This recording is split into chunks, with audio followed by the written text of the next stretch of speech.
दोस्तों हाल ही में फ्रांस में G7 की मीटिंग हुई जिसमें दुनिया के कई सारे देशों के नेता मौजूद थे। उसमें प्राइम मिनिस्टर मोदी भी भारत की तरफ से गए थे। इस दौरान ट्रंप ने उनकी ऐसी तारीफ कर दी कि अभी तक हिचकियां आ रही होंगी सबको।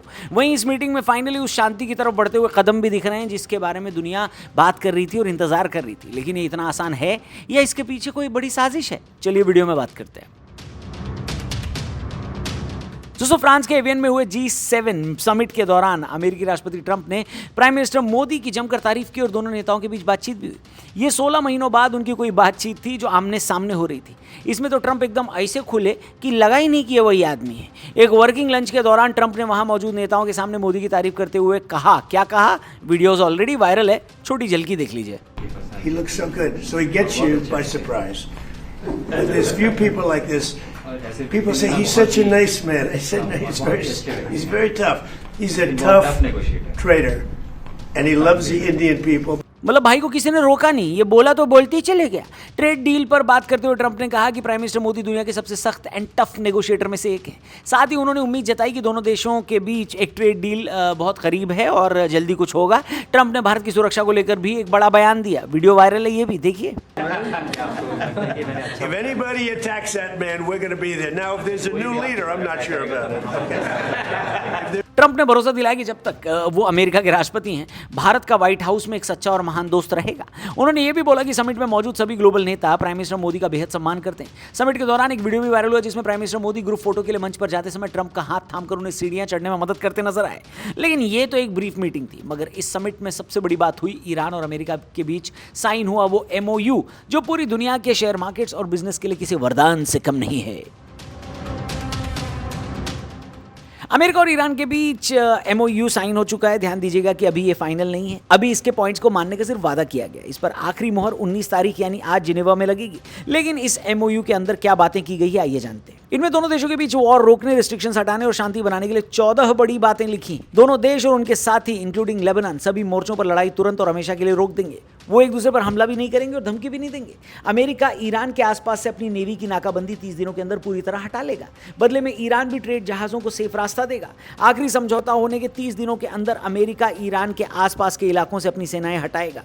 ईरान पर्शियन गल्फ से ओमान के समंदर तक ट्रेड जहाजों को बिना किसी चार्ज के 60 दिनों तक सेफ रास्ता देगा और वहां से बारूदी सुरंगें भी हटाएगा। दोनों देश एक दूसरे के इंटरनल मामलों में दखल नहीं देंगे और एक दूसरे के देश के बॉर्डर्स की रिस्पेक्ट करेंगे। ट्रंप करेंगे या नहीं, इसकी कोई गारंटी नहीं है, समझे। फाइनल समझौते तक पहुंचने के लिए दोनों देश मैक्सिमम 60 दिनों के अंदर बातचीत पूरी करेंगे। अमेरिका अपने पार्टनर्स के साथ मिलकर ईरान के विकास फिर से डेवलपमेंट के लिए कम से कम $300 अरब यानी USD 300 बिलियन का एक प्लान तैयार करेगा। अमेरिका ईरान पर लगे सभी तरह के पुराने रिस्ट्रिक्शंस एंड बैन्स जैसे UNSC और अमेरिकी रिस्ट्रिक्शंस को पूरी तरह से खत्म करने का वादा भी कर रहा है। अमेरिका का ट्रेजरी डिपार्टमेंट ईरान को कच्चे तेल, पेट्रोलियम प्रोडक्ट्स बेचने और बैंकिंग और इंश्योरेंस से जुड़े लेन देन करने की तुरंत छूट देगा। अमेरिका में ईरान के जो पैसे रोके या फ्रीज किए गए हैं उन्हें वापस ईरान के इस्तेमाल के लिए खोल दिया जाएगा।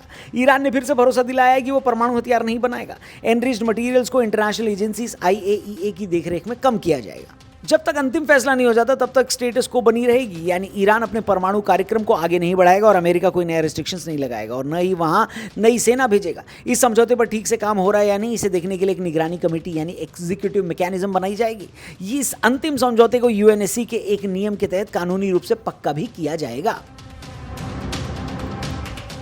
अब इधर MOU साइन हुआ और ट्रंप ने फिर से अपनी पुरानी आदत पकड़ ली। MOU के होने और इस पर साइन करने के बाद ट्रंप ने ईरान को बेहद कड़े लहजे में सीधे तौर पर मिलिट्री कार्रवाई की धमकियां दी हैं। 17 जून को फ्रांस में G7 समिट के दौरान ट्रंप ने साफ बोला और वार्निंग दी कि अगर उन्हें ईरान के साथ होने वाला ये फाइनल समझौता पसंद नहीं आया तो अमेरिका तुरंत वापस कदम खींचेगा और सीधे तौर पर फिर से बम बरसाना शुरू कर देगा। यह भी साफ किया ट्रंप ने कि अगर ईरान ने इस शुरुआती समझौते को किसी भी इसकी शर्त को या नियम को फॉलो नहीं किया तो अमेरिका अपनी सेना को दोबारा पूरी तरह एक्टिव करेगा और ईरान के खिलाफ एक नया US मिलिट्री कैंपेन शुरू हो सकता है। If I don't like it, if they don't behave, we'll go right back to dropping bombs right smack in the middle of their head.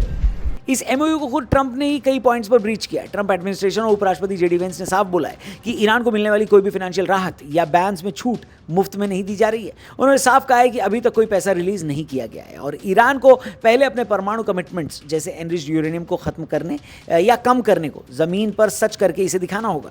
यानी जब तक ईरान कदम नहीं उठाएगा कोई बड़ी राहत उसे मिलेगी नहीं। ट्रंप ने लगातार ये माहौल भी बनाए रखा है कि इस MOU को फाइनल न समझा जाए। उन्होंने केवल इसे 60 दिनों तक शुरुआती सीज फायर बताया है। इस तरह उन्होंने ईरान को इस बात के टेंशन में रखा है कि अगर अगले 60 दिनों की मेन टेक्निकल बातचीत में अमेरिकी शर्तों को पूरा नहीं किया है ईरान ने, तो भाई साहब कभी भी ये डील रद्द हो सकती है।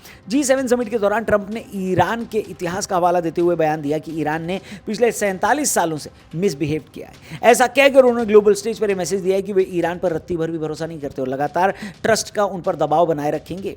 बातचीत के पूरे दौर में ट्रंप ने खास स्ट्रैटेजी अपनाई जिसको गुड कॉप बैड कॉप कहा जाता है। वो एक तरफ तो ईरानी अधिकारियों के बिहेवियर को प्रोफेशनल बताते रहे, वहीं दूसरी तरफ लगातार ये धमकी भी देते रहे कि यदि बात बिगड़ी तो वे ईरान के पूरे इंफ्रास्ट्रक्चर और उसकी सिविलाइजेशन को तबाह कर देंगे। अब इसमें एक पेंच है, ट्रंप पर उनकी खुद की रिपब्लिकन पार्टी और उनके सबसे करीबी सहयोगी इजराइल का भारी दबाव है जो इस समझौते का विरोध कर रहे हैं। ट्रंप ने इस घरेलू विरोध का इस्तेमाल भी ईरान के खिलाफ एक दबाव के रूप में किया है, ये दिखाने के लिए कि अगर ईरान ने जरा भी ढील दी तो अमेरिका में उनके विरोधी उन्हें वापस कड़े सैंक्शंस लगाने और वॉर की ओर लौटने के लिए मजबूर कर देंगे। यही ट्रंप का ट्रम्प कार्ड भी है। इस एमओयू के सक्सेसफुल होने को लेकर इंटरनेशनल मामलों के जो एक्सपर्ट्स हैं और थिंक टैंक्स हैं और ऑब्जर्वर रिसर्च फाउंडेशन, इनका काफी मिला जुला रिएक्शन है। एक्सपर्ट्स का कहना है कि दोनों पक्षों की सोच में आइडियोलॉजिकल डिफरेंस है। जहां ट्रंप इसे एक डील कह रहे हैं, वहीं ईरान इसे केवल एक एमओयू मान रहा है। यह आइडियोलॉजिकल अंतर आगे चलकर मैटर बढ़ा सकता है। अब यह कोई अंतिम शांति समझौता नहीं है, बल्कि केवल 60 दिनों का एक सीज फायर फ्रेमवर्क है। एक्सपर्ट्स के अनुसार असली और मुश्किल चुनौती अब शुरू होगी जब दोनों देश न्यूक्लियर प्रोग्राम और सैंक्शंस की कॉम्प्लेक्स टेक्निकलिटीज और बारीकियों पर आमने सामने बैठेंगे।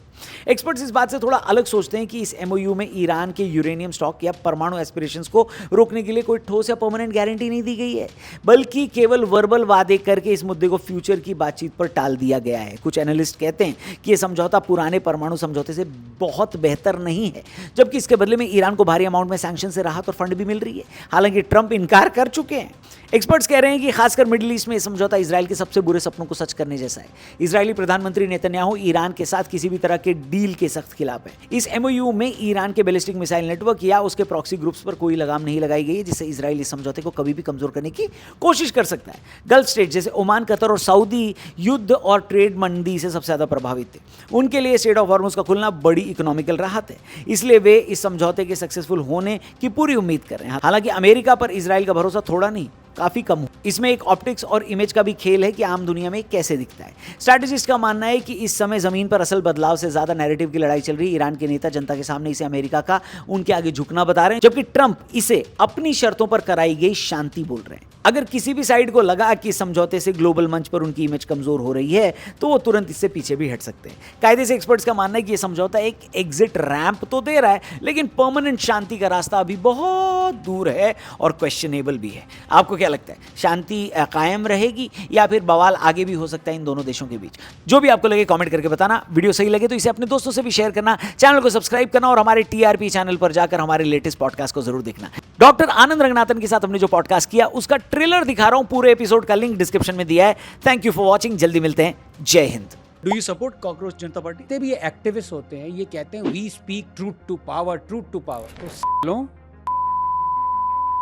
you don't speak truth to power because for you person in power is only Modi। जब ममता पावर में थी, जर्नलिस्ट को अरेस्ट कर रही थी, एक्टिविस्ट को जेल में डाल रही थी यूएपीए में, जब आम आदमी पार्टी केजरीवाल अरेस्ट कर रहा था SC/ST एक्ट में जिसने शीश महल एक्सपोज किया, महाराष्ट्र में महाविकास अघाड़ी थी, people were arrested, thrown in jail for 40 days for calling somebody penguin, तब वो पावर में नहीं थे। मैं बत्ती बना के डाल दूंगा ट्रूथ टू पावर तुम्हारी। नहीं भाई, आजकल ये सारी चीजें काट दिया करो, तुम तो बच जाते हो, गाली मुझे पड़ती है। तो एज एन इंस्टीट्यूशन आप आरएसएस को रिस्पेक्ट करते हो, मानते हो? एनॉर्मसली। ठीक है इस देश को अगर सही उस पे लाना है ना, पटरी पे, तो आरएसएस ही ला सकता है। यार ये तो बहुत ही एंटी राहुल गांधी बोला। Who the hell is Rahul Gandhi in terms of the timeline of this country यार? बन सकते हैं यार फ्यूचर पीएम हैं, मतलब क्या इंडिया के?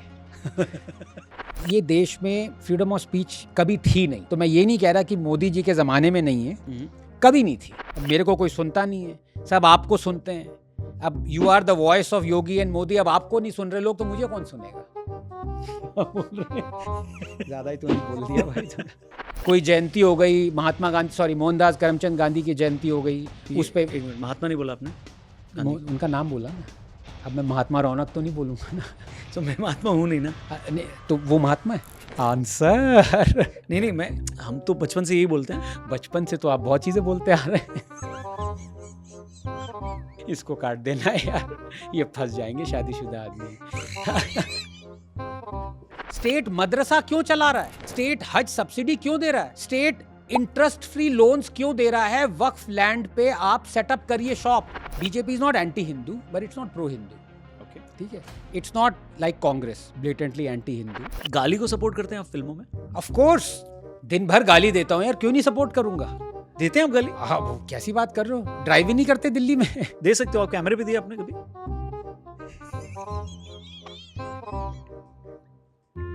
एक आया है कि आनंद रंगनाथन बीजेपी को क्रिटिसाइज इसलिए करते हैं क्योंकि जो बीजेपी को ज्यादा क्रिटिसाइज करता है वो एंड में बीजेपी में चला जाता अरे the best comment, honestly it is so true. Oh my god, जाते जाते ये भी सुनते जाओ, Modi is 100 times better than anybody from the opposition. सुन लिया?